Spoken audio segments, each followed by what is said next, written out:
All right. Good afternoon. My name is Khalil Jahshan. I'm Executive Director of Arab Center, Washington, D.C. I'd like to welcome you to this special event, kind of a hybrid between a briefing, if you will, and a press conference. It's by invitation only. Most of you in the room are either from kind of sister organizations focused on the Middle East or media people. So welcome to all of you. And the title of our event today is Survivors of the Nakba, from Landowners to Refugees. We have some interesting information to share with you, and I will be introducing my colleagues up here and the topics they will be focusing on. The date today, of course, is not an incident that we decided to do this event today. May 15 marks the anniversary of what Palestinians refer to as Nakba Day, or the Nakba, the catastrophe. It's a historic and continuing process of displacement. Historic, we all know that it is definitely historic in terms of its significance, but it is also continuing, and I would like to recommend, actually, surprisingly, a nice article appeared today in Haaretz by Rana Salman, entitled "Why Israelis Must Accept the Nakba is Ongoing." And so even people in Israel are debating this issue. The Nakba has not ended. We're not necessarily commemorating today a past historic event as much as the significance of this event is that it refers to a continuing process. After all, we live in a country where a few blocks from here, the occupant of the White House did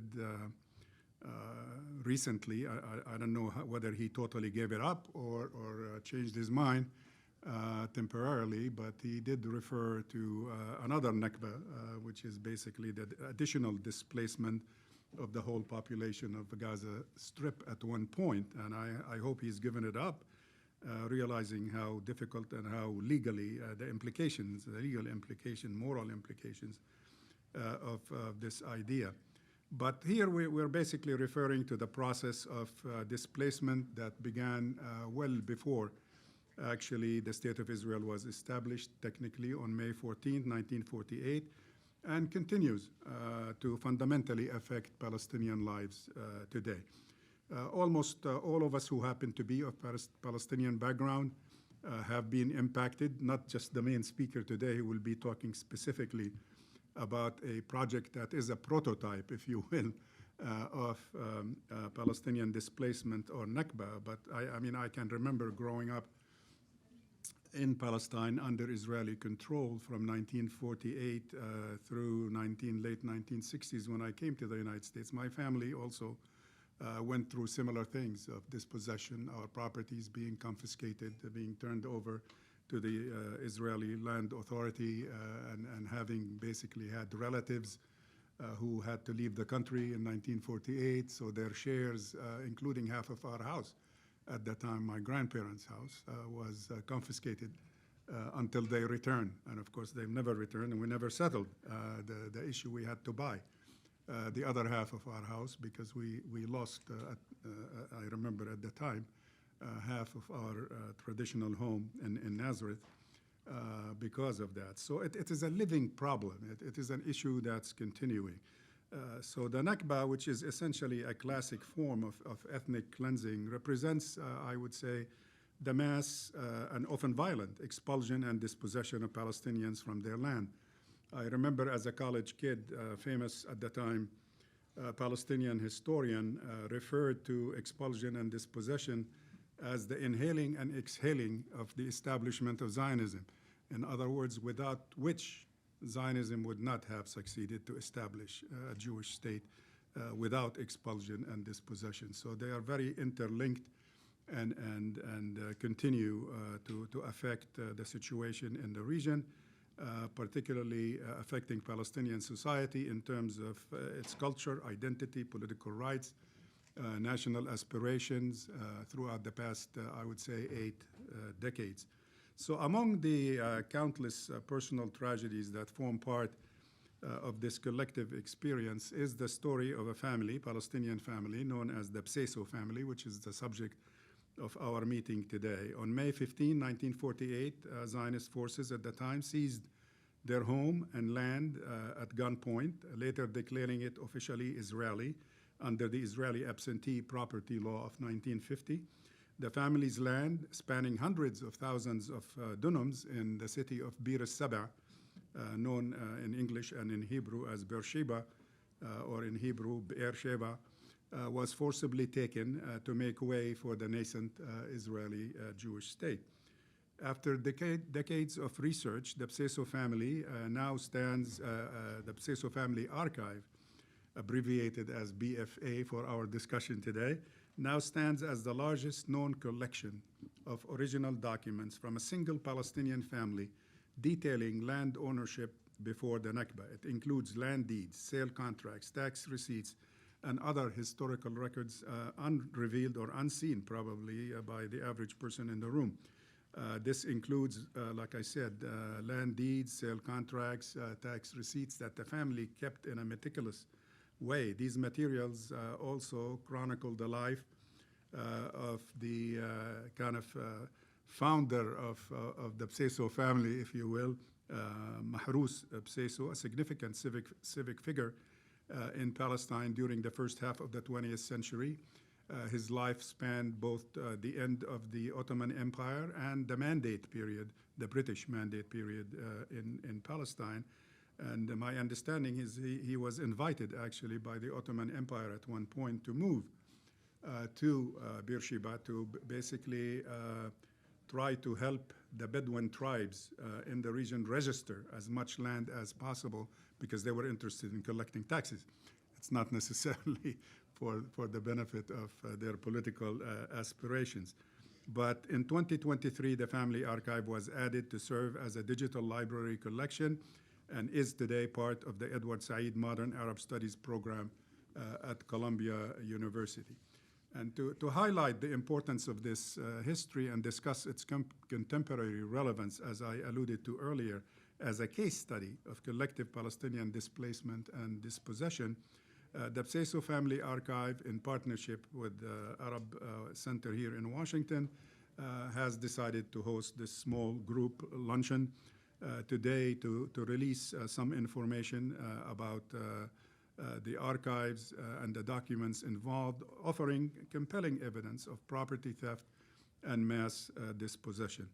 A panel discussion will follow the presentation by Mr. Adel Bseso, who will be representing the family, if you will. He's the man behind the project, and then we'll be discussing different aspects of the issue of this, the dispossession of Palestinians in all its aspects. So we will begin with Adel Bseso, who's the founder, as I said, and the creator of the Bseso Family Archive. And then after his presentation, we will basically move to Hana al-Sheikh, my colleague at Arab Center, who basically works on the Palestine project as a Palestine project coordinator at the Arab Center. And then we will move to Jonathan Kuttab, a well-known legal authority in Palestine, and who will be talking about essentially the legal component or aspect of this problem. He's also a non-resident fellow at Arab Center, Washington, D.C. And then we will basically conclude, last but not least, with Samah Al-Haj Ibrahim, who is a political science lecturer who will put things in the political context for us. That should leave us with about 30 minutes for Q&A toward the end. Feel free to let me know that you have a question, or if you'd like to write it down on those cards in front of you, feel free to do so. I'll be more than glad to address it to either the person of your choice. Include your name and affiliation if you don't mind, and I'll be glad to acknowledge that. And the event should conclude at 2 p.m. So with that said, Adel, the floor is yours, sir, so please go ahead. Thank you for the kind words. I appreciate all of you coming today. Thank you much. My name is Adel Bseso. I'm a Palestinian American. I was born in El Bira, Palestine, in the West Bank. I have lived here in the United States for the past 52 years. I'm the grandson of Mahrous Mustafa Bseso, the founder and creator of the Family Archive. Our ancestry is Levantine, and we're deeply rooted in Palestine. We have lived in these lands for a millennium. However, everything changed on May 15th, 1948. On this day, known to the Palestinian as the Nakba, the catastrophe, hundreds of thousands of dunams, acres of land in Beersheba was seized by force. My family's home, possession were taken at gunpoint and officially declared Israeli. This is not a matter of debate. It's an undeniable historical fact. Our original land deeds, contracts, tax receipts are irrefutable proof of ownership. Mahrous Mustafa Bseiso, a respected businessman and landowner, once held some of the most valuable real estate in the heart of Beersheba. Today, our land is unrecognizable. It's been transformed into high-rise buildings, shopping malls, industrial complexes, and modern-day residential, as seen by these examples. The scale of what was taken is difficult to quantify. It's worth billions. Dunams, there's thousands of dunams of real estate now stand as a testament of what was lost. But behind these developments lies even a deeper truth, a legacy erased, an inheritance stolen, and an opportunity denied. For decades, I have researched, preserved, and developed a family archive to honor my grandfather and his contribution to southern Palestine. Along with these documents, I've gathered countless stories and oral historicals of the past, passed down to me by my father, my grandfather, and my family elders. These stories highlight two distinct periods: pre-Nakba, showcasing the thriving, functioning society of southern Palestine, where Muslims, Christians, and Jews live together in peace, as they have for centuries. Post-Nakba recounts the horror and injustice that followed and continues until this day. In 2019, I began to organize the research, digitizing, translating the documents, and mapping out my grandfather's extensive properties. In 2020, during the COVID pandemic, I found the time to develop and create this archive for my family and for future scholars, researchers, and journalists. After years of discussion with Columbia University, we agreed in 2023 to have the family archive serve as a digital library, DLC, and be part of the Edward Said Arab Studies program, establishing the collection as the largest repository of land ownership documents belonging to a single Palestinian family within the academic world. In 2025, we launched our portal, bfaarchive.org. We continue to enhance the portal and the content for a broader audience and to raise the awareness of the Palestinian struggle. The Family Archive presents a thoroughly organized, well-documented legal and historical account of overwhelming evidence regarding land ownership and theft. These documents will restore Mahrous Mustafa Bseiso's status within the often overlooked historical reality of southern Palestine, establishing him as a major landowner and a leading businessman who transformed the desert around Beersheba into flourishing gardens, farms, and mills in the early 20th century. This collection represents a substantial body of legal evidence. We aim to create the legal framework that will pave the way for justice and reparation for all Palestinians.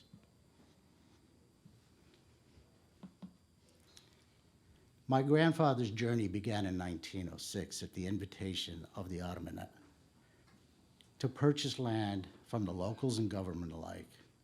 The first purchase my grandfather made was for 4,400 dirhams from the Ottomans in 1906, and to help other Palestinian landowners register their land using the Ottoman taboo system to secure and protect their ownership. And by paying taxes on their land, they would avoid government takeover, first to the Ottomans and then to the British, whom also adopted the Ottomans' land laws and the taboo system. For over 4 decades, my grandfather continued to legally purchase, register, and pay taxes on thousands of dunams in Beersheba. He helped shape the taboo system and the registry system, first with the Ottomans and then to the British, until 1948. The Bseso Family Archive will plant the seeds that will help shape the future of Palestinian legal argument and the pursuit for justice and reparation. The current global perspective of the struggle has shifted positively. It's never been more prominent, with millions of protesters advocating for our cause and more nations recognizing Palestine as a state and upholding the right for Palestinians to exist. We're approaching our time. Our Black Swan event is coming. Today, we present the facts that these rare relics hold. We must understand the true history of Palestine to help shape its future. History is written in two parts, fact and fiction. The Bseso Family Archive gives us a window into the past so that we can define the difference between fact and fiction and expose the true history of Palestine and Palestinian landowners, pre and post Nakba. I will conclude with this. My grandfather, Mahruz, was assured that registered land with tax records was protected from government takeover. My grandfather paid enormous taxes on his registered land and followed the land registry laws to the letter. On the wake of the Nakba, my father, Jawdet Bseso, and my grandfather, Mahruz Bseso, survivors of the Nakba, would spend the next 20 years trying to get back to their home and properties at no avail. No matter how many doors they knocked on, how many lawyers they hired, doors were slammed, requests to return denied, and their lives threatened. My grandfather passed away after the 1967 war with a broken heart, never to see his home, land, property in Beersheba again. His passing affected my father deeply. He would never recover from the mental pain and the weight of his tragic memory and loss. My father was caught between memory and loss and heartbreak. He didn't want this life for his children. My father liquidated everything he owned and moved us to America for a new beginning. For 20 plus years, my father would not speak of the past or what happened. He was scarred for life. And he also passed away without ever seeing his home, land in Beersheba again. To date, we have lost over 50 members of my family, half were children. These rare documents are the only memory and reminder of my grandfather's accomplishment and the magnitude of what was lost. Thank you for your attention and allow me to present the Bseso Family Archive.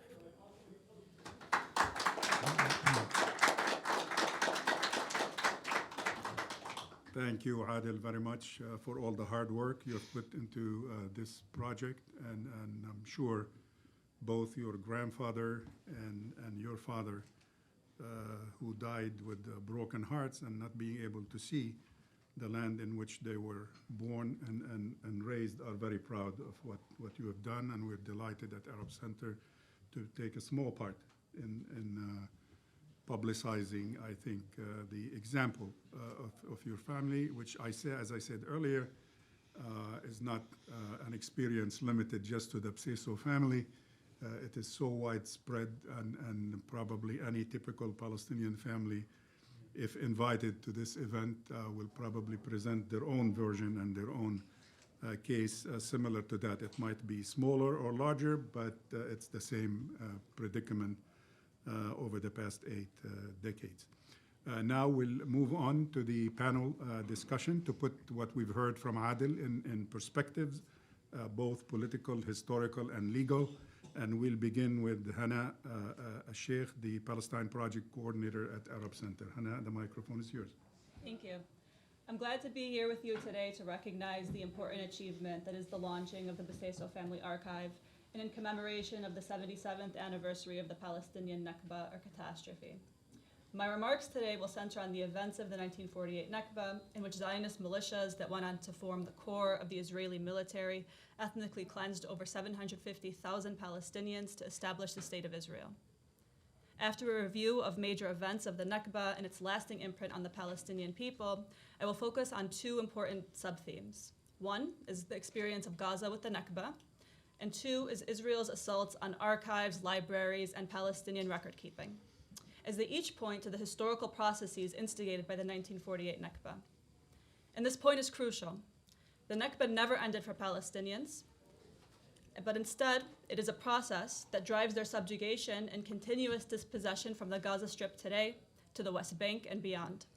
Through this, it should be even clearer why the Beseso Family Archive is a crucial resource, an accomplishment, and a model for Palestinian knowledge production for the sake of justice against the consequences of decades of erasure, dispossession, marginalization, and today, genocide. The ethnic cleansing of Palestine was no accident of war, as Israel's defenders in the West maintained for decades. Rather, it was a deliberate process that was born out of years of research and surveillance of Palestinian communities.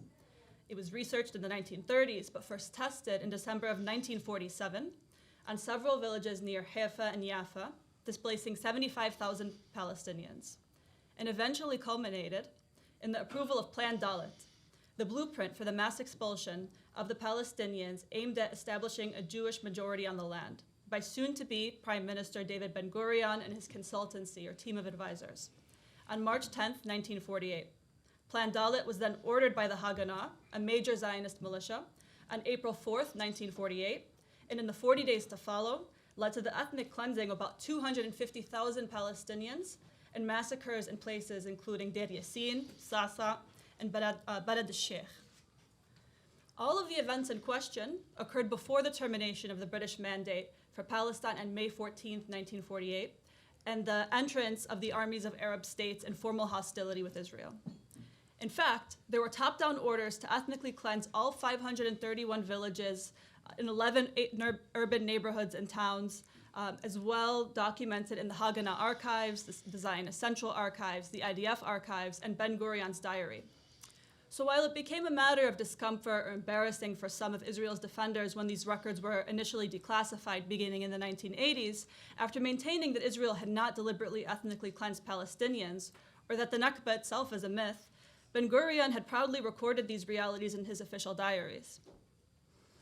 So, like many other residents of the Be'er Saba' district, members of the Beseso family fled to Gaza, alongside many refugees from nearby Palestine's coastal and central regions. Examining Gaza's experience with displacement provides the clearest lens to understand how the ongoing Nakba impacts the daily reality for all Palestinians, whether or not they were made refugees in Israel's various assaults. This territory was born out of the violence of the 1948 war. It is not a natural geography.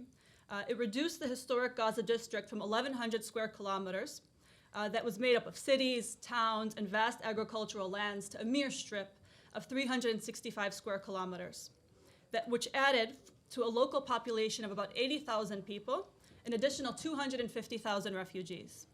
This refugee population grew with Israel's continued ethnic cleansing.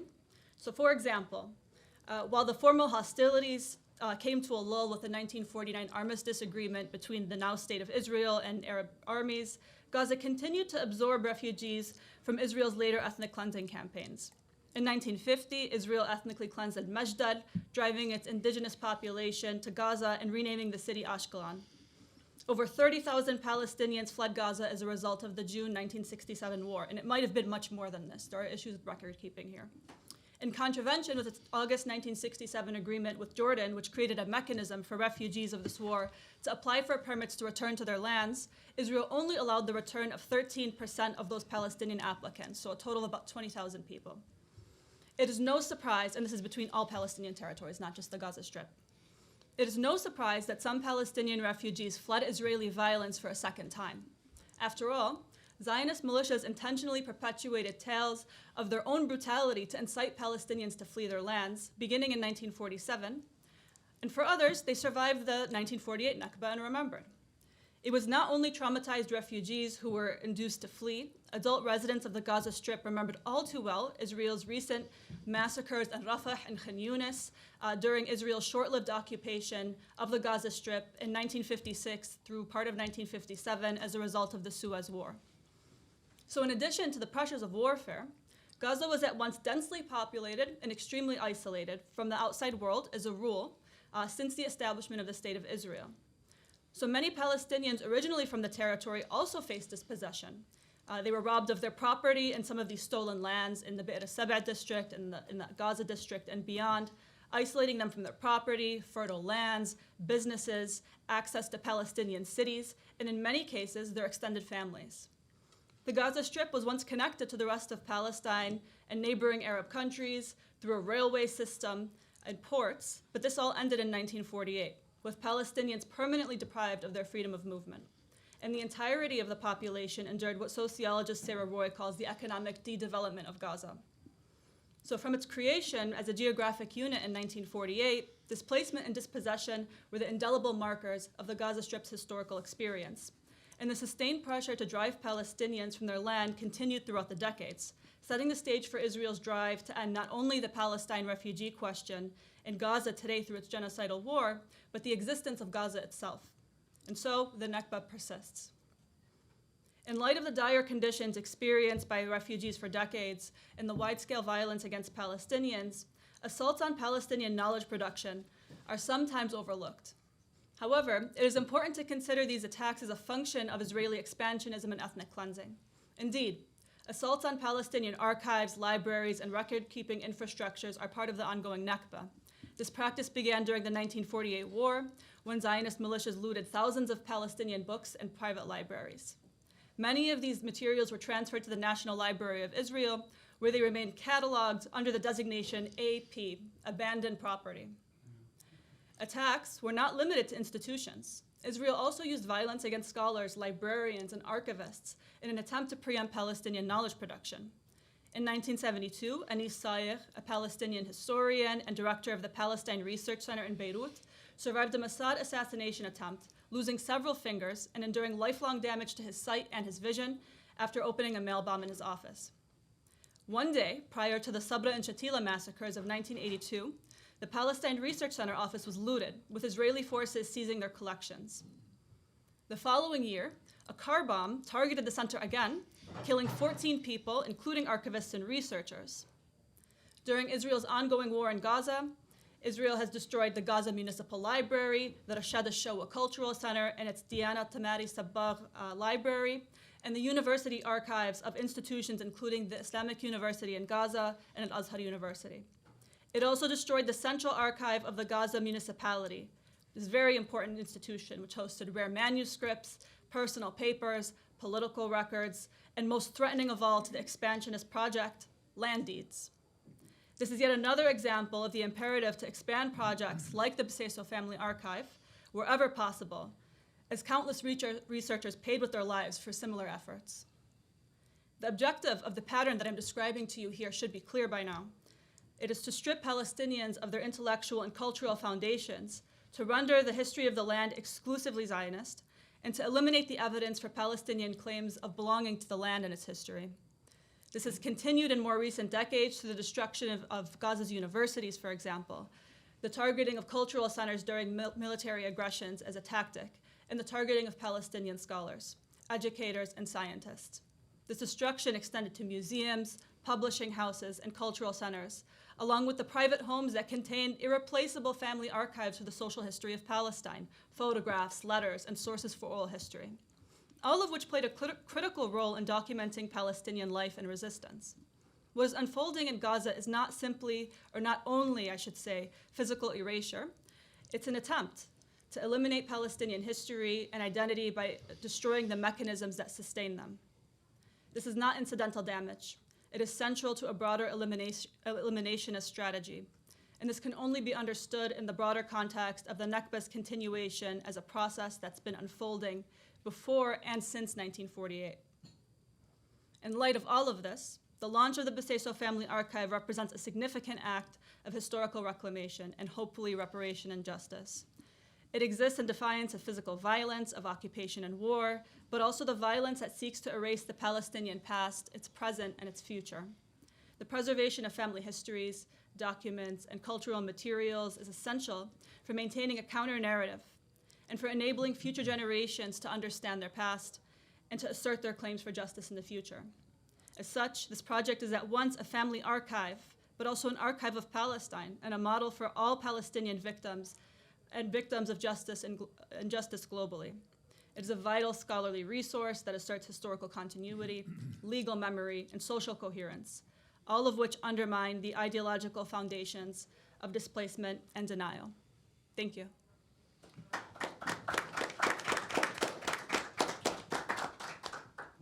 Thank you, Hannah. And now we will move to basically discussing the legal and dimensions and implications of this issue. And that will be Jonathan Kuttab, who is a well-known human rights lawyer. And I'd like to mention the historical role in establishing Al-Haq, NGO in Palestine that defended basic human, civil and human rights in Palestine. Jonathan. Thank you. The event that we are celebrating today, the presentation of the Bseiso Family Archives, is I think, a very significant event at a number of levels. I was asked to address the legal context in which the Bseiso family and specifically Mahrous collected and documented his ownership of so much land. In a way, it's a micro description of what is happening on the macro level. And the archives, which you'll do well, I think, to browse through, contains also a detailed description of the legal context in which this process occurred and the significance of the documents that were collected. This is particularly important because the State of Israel and the Zionist movement has used law as a part of its narrative, namely that they basically did not steal any land. They just took public land or abandoned land that was there for the taking, and they improved it and they made the desert bloom as if there was no such thing there to begin with. In that mythology, they were aided by the confused state of land ownership before 1948. Before 1948, the existing legal regime pertaining to land ownership was in fact a combination of Ottoman laws and British laws and practices. Under the Ottoman system, there were basically 5 categories of land. There was Miri land, which was improperly translated as Emiri land, belonging to the Emir and therefore belonging to the sovereign or the state, which is really a misconception. Emiri land does not mean government land.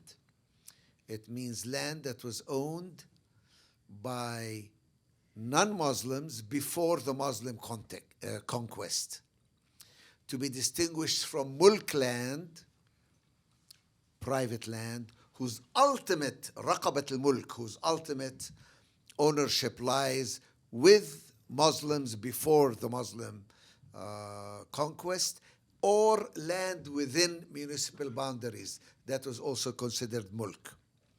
There was also waqf land, which is dedicated either to a charitable purpose or to a particular family, so it stays within that family. There was also Masha' land, which is communally held by a village or by villagers. And there was Mawat land, which was so far away from the center of a village or a town. But that does not mean that it was not owned by anybody. That does not mean that it was state land or public land, as Israel later tried to describe it. In fact, to understand the process of land robbery and land theft, you really need to go into the details. And this is one of the things that the BFA, the archives, really do. It describes the process as it existed under Ottoman law and as it was developed under the British Mandate and later in Israel. Now, in all three categories, Ottoman, British, and Israeli, the highest form of ownership was Tabo registration.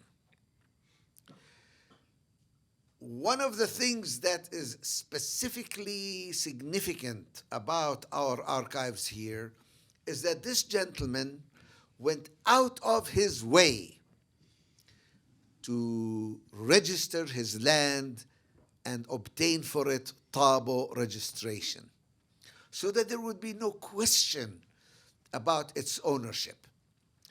Before, or in other cases, what was happening is that the ownership was known by everybody, by the neighbors, by everybody around, and the Turkish Ottoman authorities were trying to urge people to register land for tax purposes.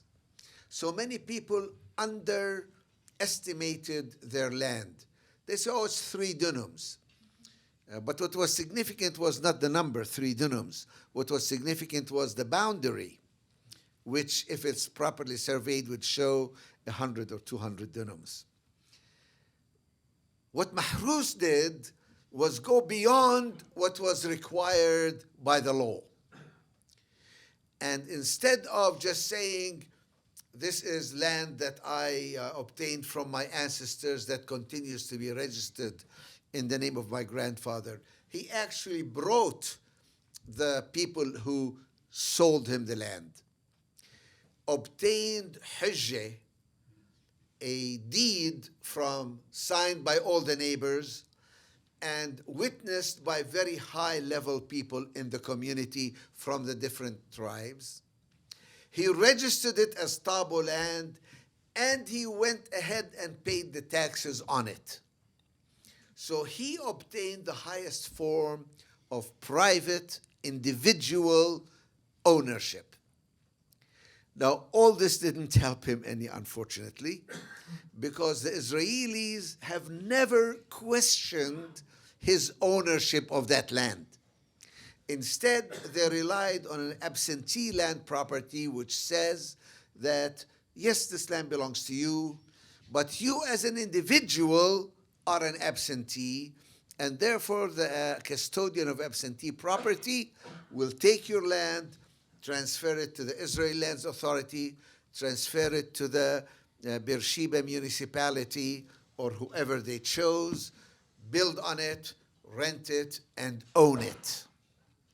So we tried in a legal description of what was happening to show the process by which this land theft occurred and the legal justifications that Israel used to steal that land. And you will see this described in the legal opinions that are also part of the archives that describe the process. They also parcellated the land so that you can't go by the original book and page description of each property, because there's new parcellation.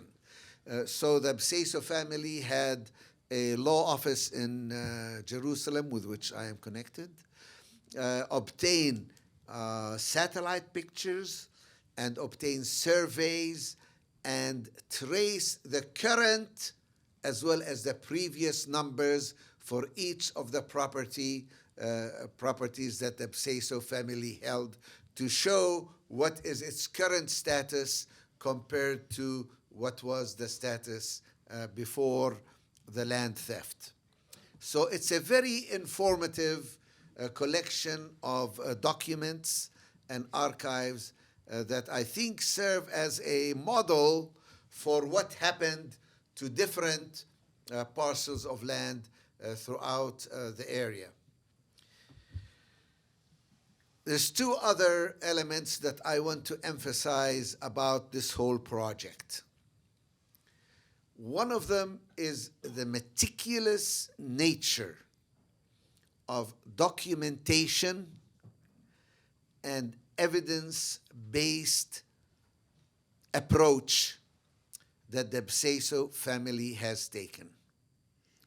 Because when dealing with myths, when dealing with narratives, the only way to counter them is not just by presenting another narrative and then your friends will accept your narrative and the friends of Israel will accept their narrative.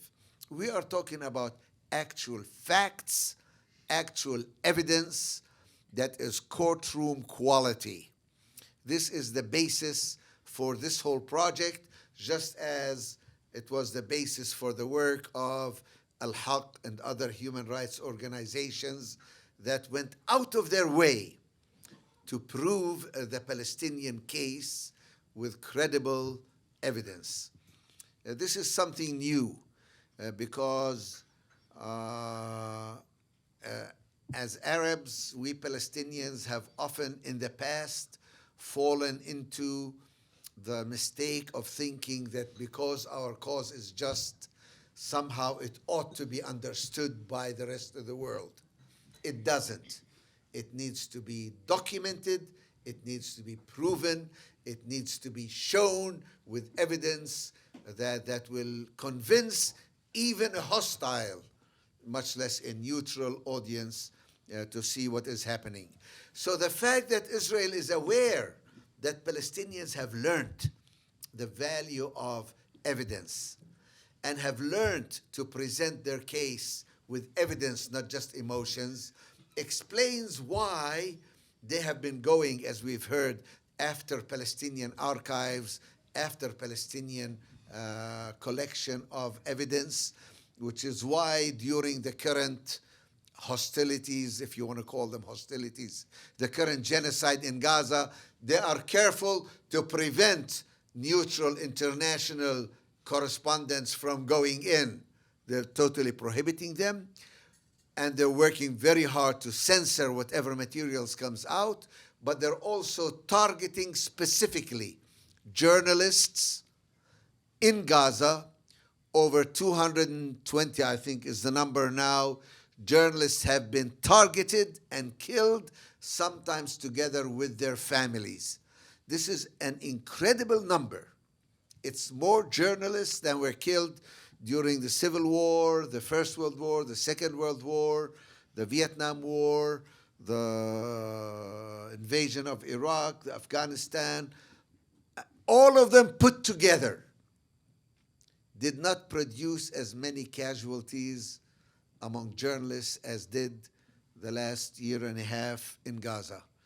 And the fact that journalists today, allow me to say this, are largely silent about this deliberate killing of journalists and killing of the truth and attempting to control the narrative is one of the crimes of the ongoing genocide. The second point, and it is slightly out of order, but with this I think I want to conclude, is the tremendous sense of hope and expectation that the Bseiso family has, that by doing the work necessary, by providing the proof that is required.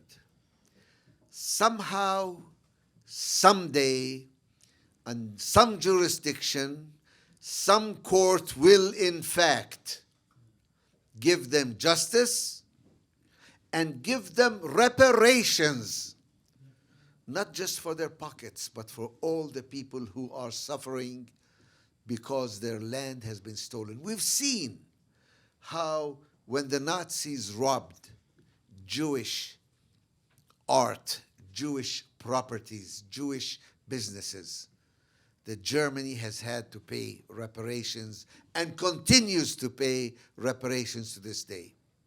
Someday, we hope, we pray, and we work for the possibility of bringing justice and reparations to the Palestinian people for this land theft that has occurred to them. This sense of hope, this sense of faith in ultimate justice is sometimes, incredible to even contemplate. That a people who have been so crushed, so destroyed, who continue to be subject to an ongoing Nakba and an ongoing genocide, that they would have the faith and the hope that someday justice will prevail. I think this is the biggest lesson of the Say So Family Archives. Thank you.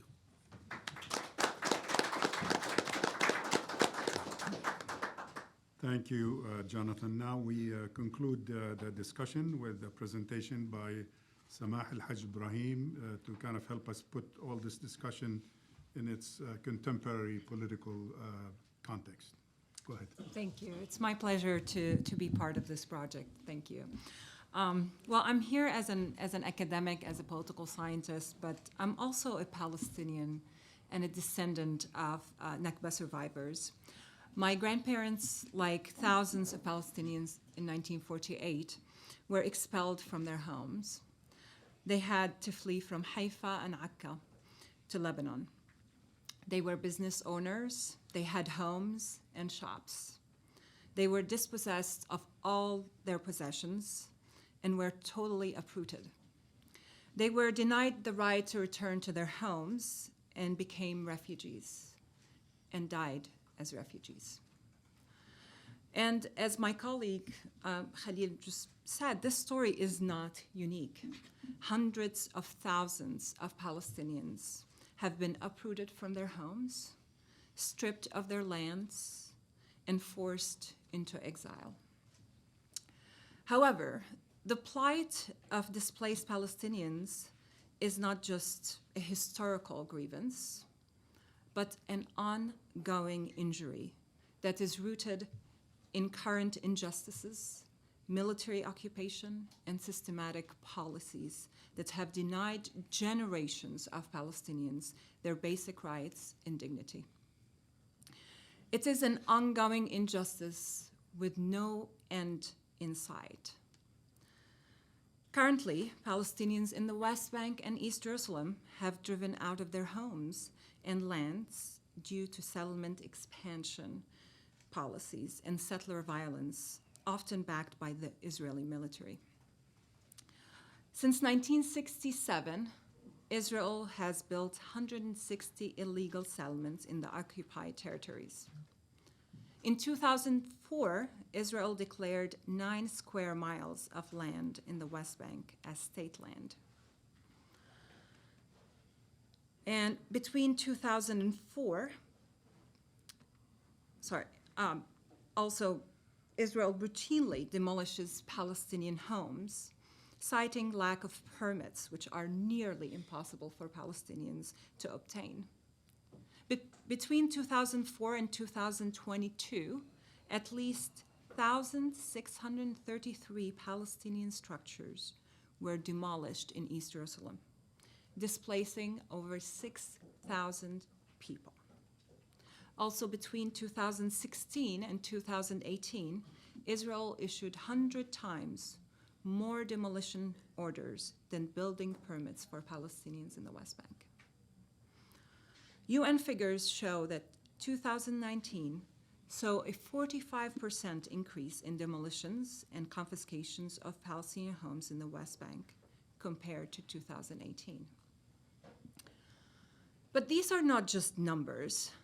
These are people with families and dreams and future. So imagine for a minute soldiers coming to your home, telling you you have less than an hour to get out with your family, for they're going to demolish your house. This house that has been in the family for generations, this house that has so many memories, now is being demolished as you and your kids stand outside, looking at your life crumbling under the bulldozer. One of the Palestinians whose house was demolished said, "All of my memories were in that house. I even had a picture of my mother holding me as a child. It was hanging on our wall, but now it's gone." End of quote. The displacement, dispossession, and uprootedness of Palestinians have profound political, social, economic, and psychological implications. When homes are demolished, families are torn apart. Many displaced Palestinians end up in makeshift shelters, which lack basic services. Loss of property means generational wealth is wiped out. Also, it's important to note that displacement isn't just about losing homes and lands, but as my colleague Hannah mentioned, it's also an attempt to erase Palestinian identity, history, and future claims to the land. But if the situation in the West Bank and East Jerusalem is appalling, the conditions in Gaza are catastrophic. I have not talked or mentioned Gaza yet because it's a genre on its own. What's going on in Gaza is beyond imagination. It's a living hell. Displacement and dispossession in Gaza are unparalleled. 90% of the population in Gaza have been forcibly displaced and traumatized repeatedly. But displaced to where? There is no safe place in Gaza. Riyad Mansour, the deputy permanent observer of Palestine to the United Nations, noted, in 100 days, virtually every Palestinian in Gaza has been displaced multiple times. From a home to a UN shelter to a tent, searching for safety everywhere, finding safety nowhere, searching for life anywhere, met by death everywhere. End of quote. The people in Gaza are experiencing mass dispossession, not only of their homes and lands, but also of their civilian infrastructure, their schools, hospitals, libraries, cultural heritage sites, archives, and universities have been all obliterated to erase records of Palestinian existence, memory, and identity. It is truly a continuation of the Nakba. But the Palestinians know their history very well. They carry the intergenerational trauma of the Nakba and the stolen land. When those who fled their homes in 1948 were never allowed to return, like my family, the Palestinians vowed to never leave their land. As many Gazans have said it, if we die on our land. Knowing that leaving could mean permanent exile. And having lived for 20 years as a Palestinian refugee in Lebanon, I know firsthand the ongoing consequences of Palestinian displacement.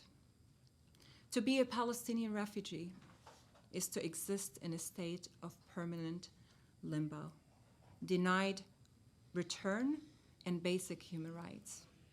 To be a Palestinian refugee is to live on hold in what were meant to be temporary camps, but became permanent slums with crumbling infrastructure.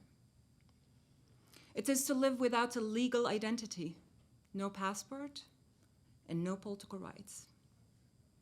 Being a refugee entails significant losses. But despite this enforced fragmentation of Palestinian identity due to deliberate policies designed to dismantle collective existence, Palestinians continue to exist and resist.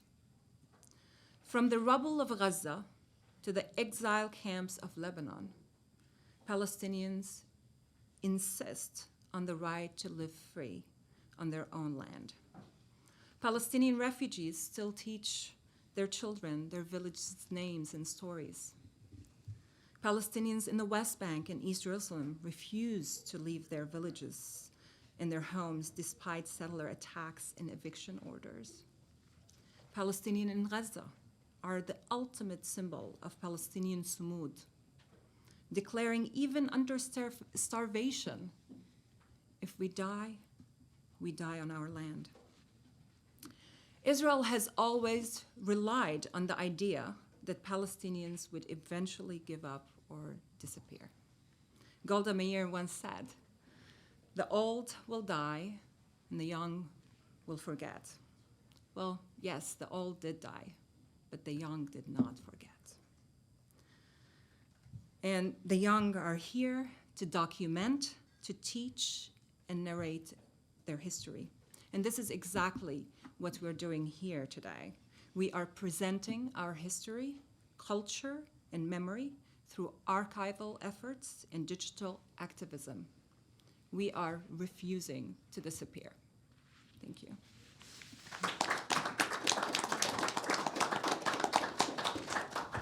Thank you, Samah. Thank you, all of you, for your great presentations. I hope you've been somehow provoked or challenged to raise some questions or make some comments. The floor is yours now, so we will spend a few minutes. Just raise your hand if you have a question, and they will pass the microphone to you so we can make sure we get your comment or question on tape and on camera. Okay, Saeed, and then Yusuf, and then Sam. Thank you all. This is really very compelling and very emotional because it really resonates with every Palestinian, everything that you have done, from the deed, the Tabo, and so on, to the refugee experience and so on. I have a quick question to Adil. This is an amazing project. It's definitely a treasure trove for journalists, researchers, and so on. And I want to ask you, have you tried to share this with any official, let's say, government in the Middle East, the PLO, someone, and have they extended any help, or did they show any interest to actually expand this and make it, like you said, a resounding documentary of what really happened? Thank you. Thank you for the question, Saeed. When I explored this, when I started my journey on this, I didn't want to have any kind of influence that would, kind of alter the road of where I was traveling. To honor my grandfather, his accomplishments, and his contribution, I wanted it to come from a pure perspective. So I kept the research very private. I collected the documents and preserved them and stayed private because I did not want to dilute them, become political, religious, or any other way except for the facts and what these documents speak to the facts and the truth. So for answering your question on a yes or no, no, I have not gone down that path, and I don't think I will go down that path until I am prepared and have the entire documents well prepared, the framework created, and then I start to share so we can build upon instead of being influenced by. Yeah, I'm sorry, just list items. the Palestine Liberation Organization does have archives, and it does have a lot of these things. Others have written about it, and great Palestinian writers have documented it. I remember when Merkez Taqrib wasn't being, they had lots of things and so on. And that can't be taken, because this art is the national culture on here. Well, that's what Khalil is here for, and we are partnering up from here on to be able to expand this in ways that I don't have those connections and contacts to be able to be in a trusted way. So Khalil and the Arab Center and this partnership that's about to form is just at the beginning. And the future is very, very bright to be able to do whatever we need. And the Family Archive, I make this available to everybody. This is not mine. This is seeded from my grandfather, but this is a Palestinian story. This is not, it's mine or this. This is about the global understanding of how even when you followed the letter of the law to its nth degree, you're still in this position. And I think once we are done with this, the right people that are on this panel and going to become a partner with this, including the people in the audience, the more we write about this, the more we expose it, the better it's going to be. And Khalil knows everyone that you're talking about, and we're going to be coming up with a strategy that's going to be addressing exactly what you have asked today, Saeed. So thank you for the question. Yeah, thank you, Said. If I might just add briefly that, as you well know, in terms of the contemporary kind of historical context of the Palestine problem, yes, this type of information did exist in the past. It's been collected during different periods, as Samah and others have referred to attacks on these institutions throughout the years, almost like to say during the Lebanese Civil War, during the '82 invasion, and so on. A lot of that stuff has been ransacked, confiscated. The archive you just referred to ended up in a Tel Aviv University. It is in the library right now. And so, but nothing has been done with it. So at one point, the challenge for the Palestinians, including private organizations, research outfits like ours, in cooperation with families who are concerned and interested, is to how to rise to the challenge and see what could be done to regroup and bring that material together in a significant way. Yusuf? Yeah, thank you. My question is for Adil as well. First of all, congratulations. Very impressive stuff. So sort of a three-part question. The first is, in the course of putting this together, can you talk a little bit about what was involved in the effort to digitize this material? What was that like? Did you have help with that? And you know, for others who may be interested in doing similar things, if they have family documents and so on. This is number one. Number two, in doing this, did you come across other families who perhaps were interested in doing something similar or have already done so? And the last piece is, are you aware of any efforts that are attempting to really aggregate as much of this material as possible and make it available to everyone? Thank you for the question. Yes, I have a technology background, so when it came to preserving the documents and properly digitize them in all formats, that would be available on the web and so on. I was able to do that. In early stage, when my father gave me these documents and put them in my trusted hands to do the right thing, it was in the early 90s. And when they handed it to me, they were in a plastic paper bag wrapped up with rubber bands and hidden in the back of the closet with dust on them. So I'm like, okay, well, let me, the first thing I wanted to do, and what I did, was immediately preserve the documents so that I had preserved as much of the originals as I possibly could. So I procured them and I treated them like a museum would. And then I started to digitize them and do the research behind what took place. So that's how it started. So getting help was not something I really needed because it was in my wheelhouse of my expertise. So that's what I did at the beginning of it. And moving into the second part of your question, as I did the research on this, I was really surprised and blown away by the lack of documents and research that was out there.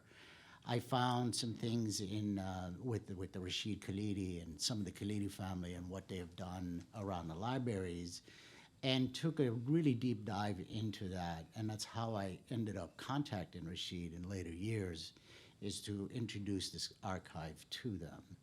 My hopes in the question that you asked is to create the portal that will allow every Palestinian to be able to upload or be able to use my expertise to help them get to a place to where at least they have a record and a proper record of how these documents should be preserved and how they should be described.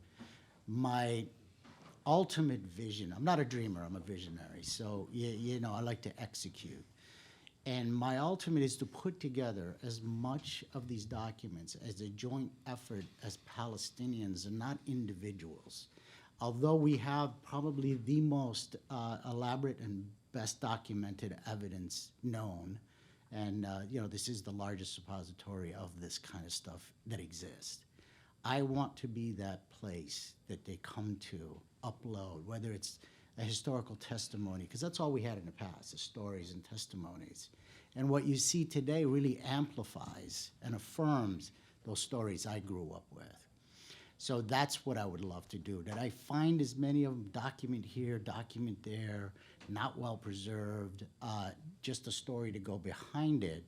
But I will take that and put it in the right place and make it part of what we are all about. Because if we could prove one case, we've proven 1,000. So the laser focus is on, you know, like I said, planting the seeds to pave the road for that argument. And the last part of your question, remind me again. Just efforts to try to aggregate as much of this stuff as possible. And absolutely, just carrying on to that, I'm an open book when it comes to this, and will absolutely share it with anybody that wants to build upon it, journalists, researchers, public alike. I'm here because I think it's very, very important to be able to open not only your hearts, but what you have, to be able to say, I have one of these, what do I do with it? That's my vision for this. My vision is not compensation and I want this and I want that. My vision is to humanize my race, humanize the Palestinians, and whatever I could do to bring the evidence to be able to do that, I welcome everyone. So I'll do the work. I'll do the heavy lifting. Tell me your story. That's my vision for this. And hopefully, I will get more people to jump aboard. I'm a one-man band, but I think I've done pretty good as a one-man band. And now I'm extending the affiliation from not just Colombia, but I've also have an affiliation with the Palestinian Museum now, where I will be given a digital library of this. More and more academia. We have Columbia now, but we're going to expand to make it more and more educational so that, you know, students and historians can build upon what I've done here by giving them the facts, giving them the true facts, and building from that. So we are the window to the past and hopefully the road to the future. Thank you for your question. Yeah, thank you. If I might add, basically, as you know, Arab Center Washington, D.C. is part and parcel affiliated with a series of Arab centers in Doha, in Tunis, in Amman, in Beirut, and so on. And we've been focused on issues of this because, frankly, in a stateless situation, the needs, Palestinian-wise, are massive. And there is no particular centralized place to meet these needs and to rectify and fill these gaps that exist in terms of information and so on. But I would refer to just one aspect of our work, particularly in Doha, the Jerusalem story, which has been basically in cooperation with those of us on the American scene. And again, because Jerusalem is the ultimate property as far as the Palestinian family is concerned, or the Palestinian people is concerned. And if you take a look at that site, it's the largest collection of documentation and information on Jerusalem and the kind of controversial, quote unquote, ownership of land and property and so on in Jerusalem is worth looking at for those who are interested. Sam? Yeah, go ahead. You want to go? So my first question is to Adel. Adel, yeah. And Adel, yes. to Adel and Jonathan. So thank you. I'm so impressed that you did this since the beginning of the pandemic, because I know it's a lot of work. Thank you. So you did a great job. What did you mean by the Black Swan event is coming? Well, Black Swan event is, as you know, in the vision that I'm seeing, is that the way the perception of the world is right now is it's going to take a catastrophic event for people to recognize or even look at this as reparations, as they have in the past with Germany and so on. And Black Swan events is what it is, just out of this world, and it comes as a very, very much surprise and not expected. I think a case like ours, to be heard, like Jonathan said, at the right time with the right venue, will eventually be here. My job is not to get prepared when that time comes. My job is to be prepared now and not have to get prepared or get ready, but be ready. So the Black Swan event is something that's coming, and it's happened in the past. That's why they call it the Black Swan event. It's more like a out of this world, unexpected, and never thought and imaginary that this would ever happen. It's happened in the Congo, it's happened in Africa, and in South Africa, and it's happening now with the Palestinians. Hopefully in my lifetime, but if it doesn't happen in my lifetime, it will be my son or my grandson or somebody that will be in front of a court talking about this massive loss that this family has gone through. And that's what the Black Swan to me means. That leads to my second question. Jonathan mentioned that he's worked on providing satellite photos because of the parcelization of the land in Beersheba. And so does that mean you have a court case that's moving through the courts? And where does it stand? Right now, we're collecting evidence to put together the entire case from before we even decide what we're going to do and where we're going to go. The landscape is very rough out there. It's there's not a place I want to go. I'm not interested in going to an Israeli court. I'm not interested in going to a Middle Eastern court. It's like going to the guy that robbed you and say, well, I saw you on tape and you have a gun, and they say, well, I still have the gun. What are you going to do about it? So I'm not interested in that path. I'm interested in what the future has to offer. The landscape around the world is changing. People are starting to look at, especially with the events that are occurring now, and looking at the Palestinian from a different lens. I want to be prepared when those doors open. What we're doing right now is collecting and documenting the evidence. And the archive is a great start for it, because we were not only able to find where these lands were, but we've done the maps, we've located it, we know what parcels moved from one numbers to the other. We've mapped them all out. They're all on the archive under the legal opinion. You can go in and see exactly what I'm talking about. You can see all of the buildings that are built on the properties right now. We've done all of this through satellite, through coordinates, military coordinates. I know where everything is at. We've mapped it, and we have the deeds to match those lands. This is the evidence that we're talking about, that overwhelming and irrefutable of what we have is the true facts. So we're a little ahead of the game, but we're preparing for what's coming. Thank you. Jonathan, you want to add something to that? Yeah. When Adel first came to me, he says, "Can we bring a case?"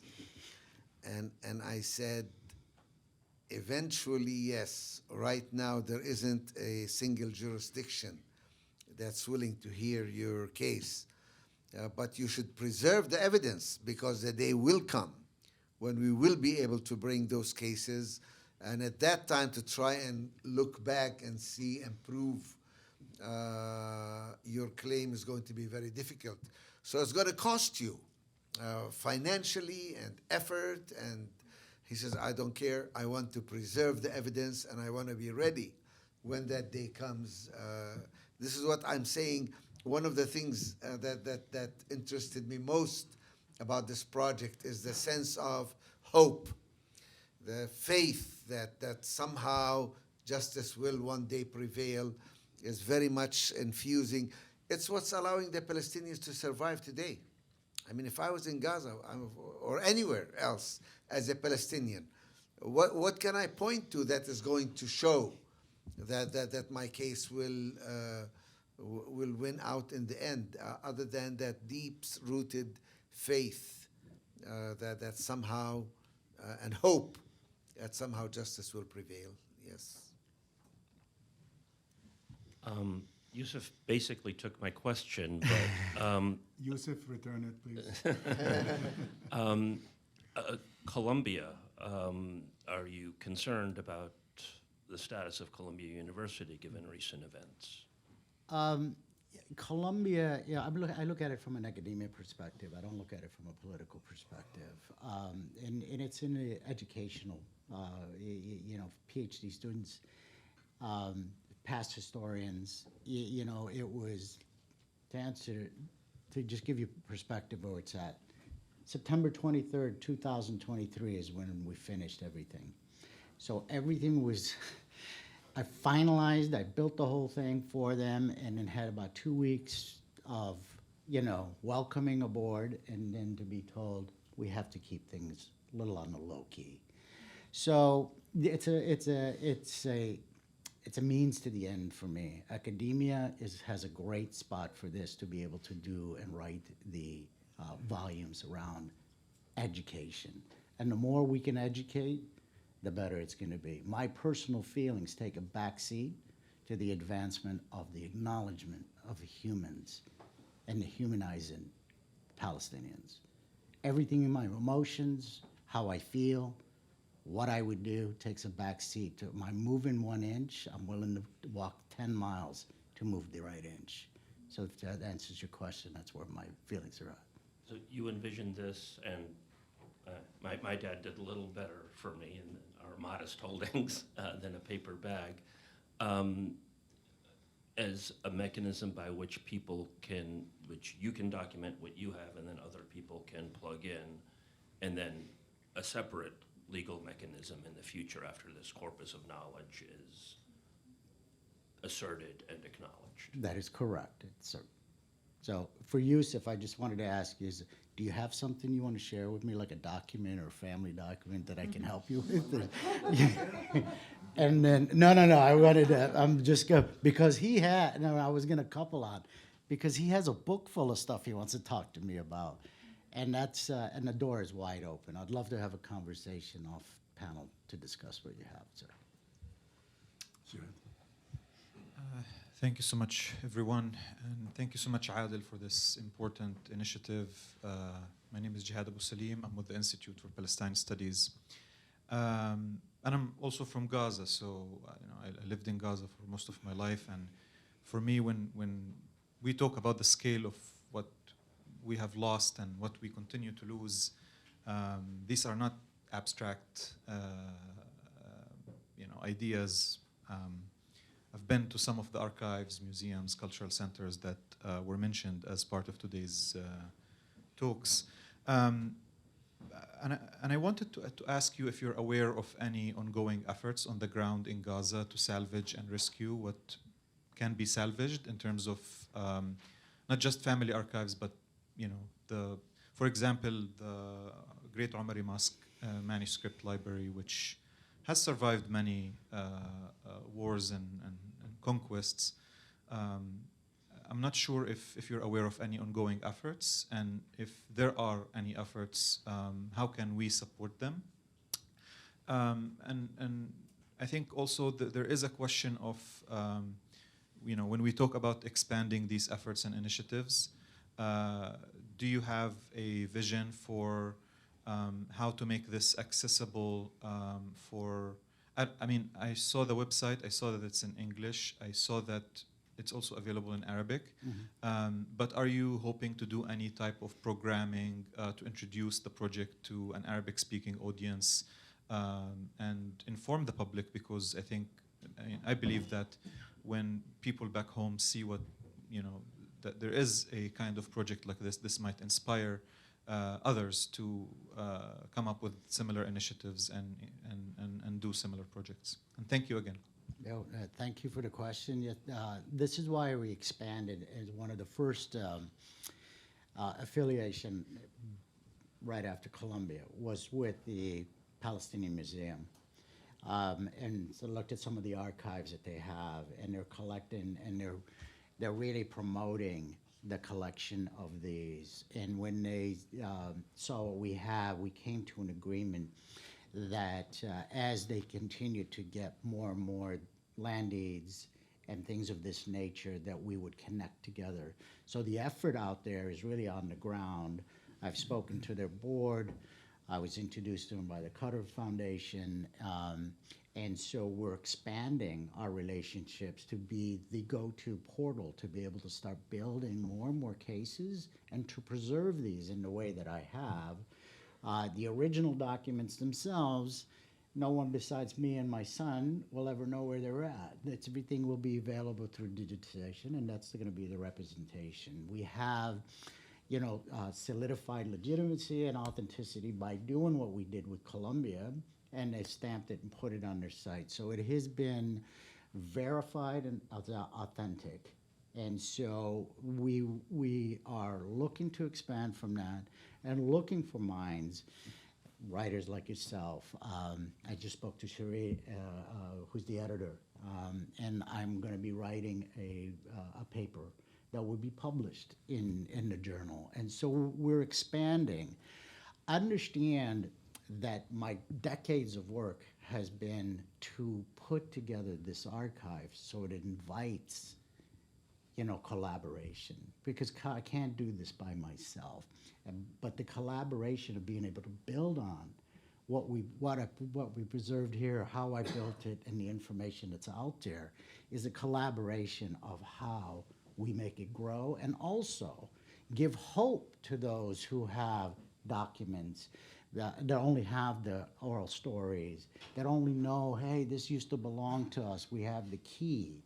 Those are the stories. I wake up with a broken heart and I go to sleep with a broken heart. And everything in between, I do whatever I can to make sure I can mend one. And if I can do that, we've succeeded.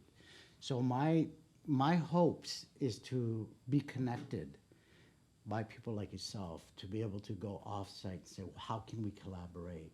How can we continue to move the needle on this? How do we develop this so that it leaves a digital imprint that will last beyond me and you, and then have a substance to all of that?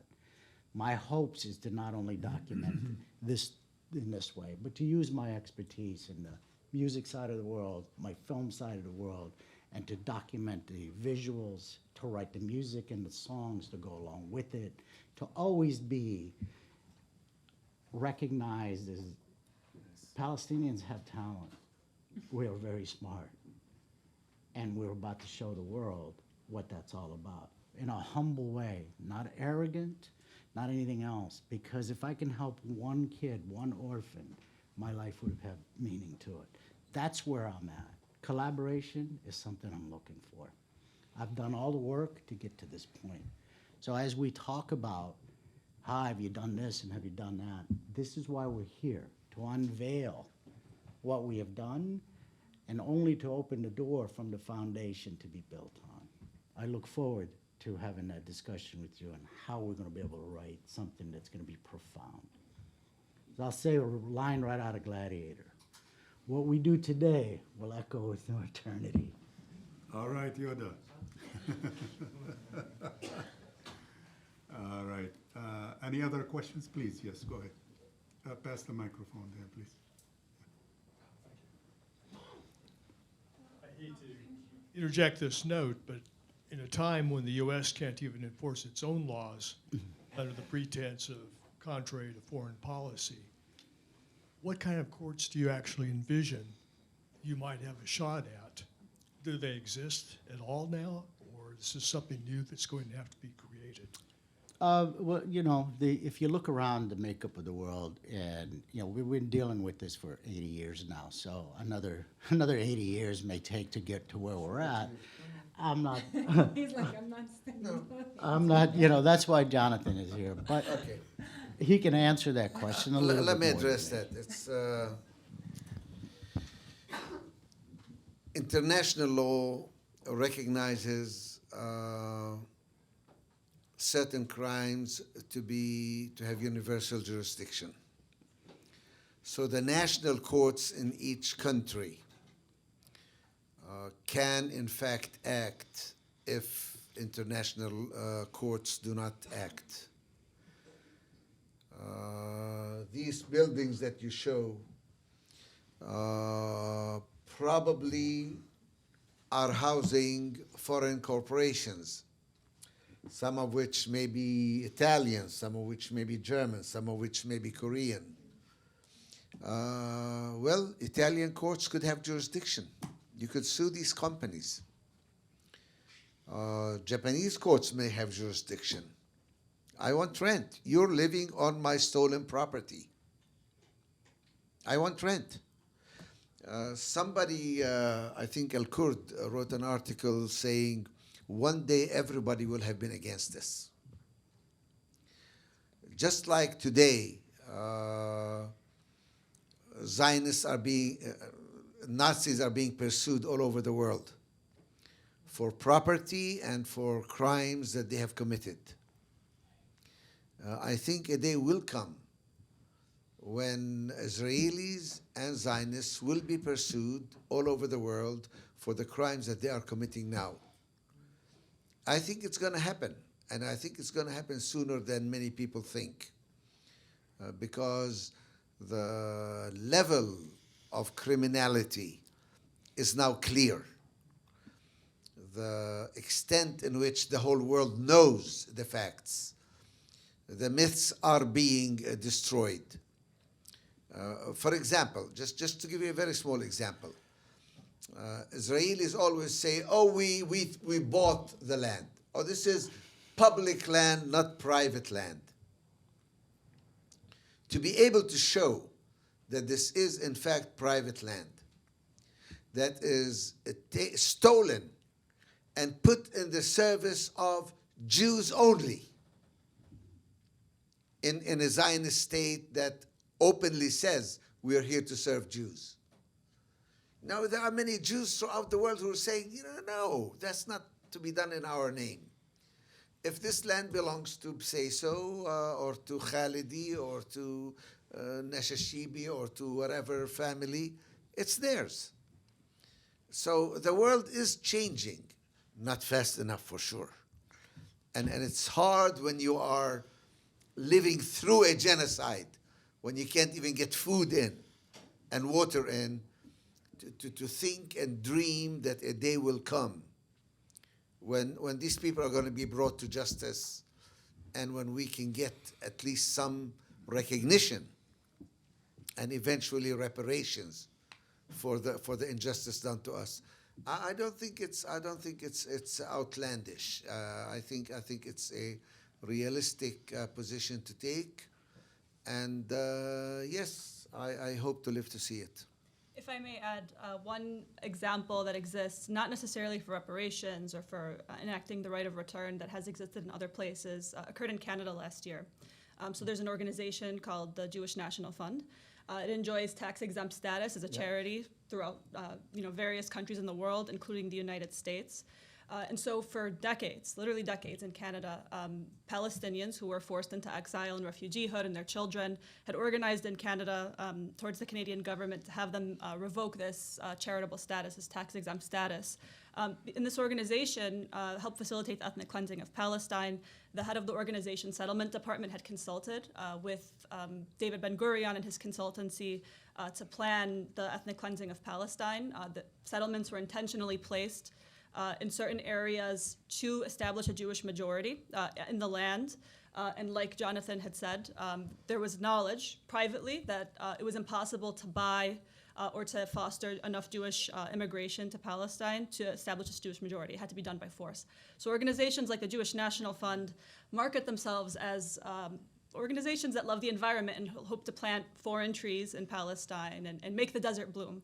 And so it's one that markets itself as all about cultural projects and what have you. But for dispossessed Palestinians, they know the reality of what violent function this organization serves. And so after decades and decades, there was a success in Canada, and their charitable status has been revoked. It's not reparations, but it is a step that people are taking and thinking about in places in the world. And there are lawyers today in Canada who are thinking of, who have contacted me to see people from the village of Emmaus, which was destroyed in '67, and Canada Park was built on top of their village with the names of those who contributed there. So we're getting these families, and we're thinking of suing them in Canada for what they are doing to the people of Emmaus. So it's possible. It takes a lot of work, a lot of effort and expense, but yes, the world will change, and we will be able to bring justice, I think, to some of these people. All right, on this positive note, thank you, Jonathan. Thank you, everybody. Adil, definitely a great word of thanks to you.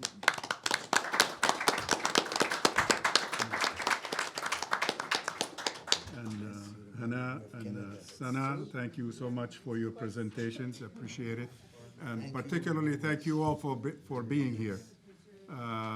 You're welcome to follow us at Arab Center and attend our events in the future. I'm sure this issue the site. will come up again. So It thanks. has it in Good day. depth of all of this stuff. You can't show everything. Yeah,